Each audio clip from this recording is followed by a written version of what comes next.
இன்னைக்கு கடவுள் நம்மளுக்கு கொடுத்துருக்க வசனம் நாகும் 1:12. கர்த்தர் சொல்லுகிறது என்னவென்றால், அவர்கள் சம்பூர்ணம் அடைந்து அநேகராய் இருந்தாலும் அறுப்புண்டு போவார்கள். அவன் ஒளிந்து போவான்.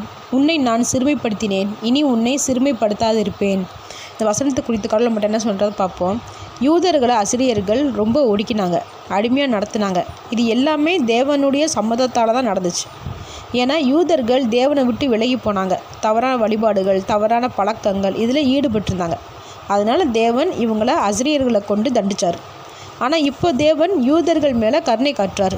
ஏன்னா யூதரில் சில மக்கள் மனம் திரும்பி தேவனிடத்தில் வந்தாங்க. அதனால் தேவன் இவங்க மேலே இரக்கப்பட்டு மீட்டெடுத்தார்.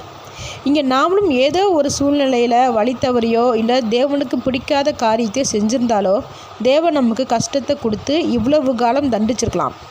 ஆனால் நம்ம திருந்தி அவர்கிட்ட போகும்போது நம்மளை இரக்கத்தோடு ஏற்றுக்க தயாராக இருக்கிறார்.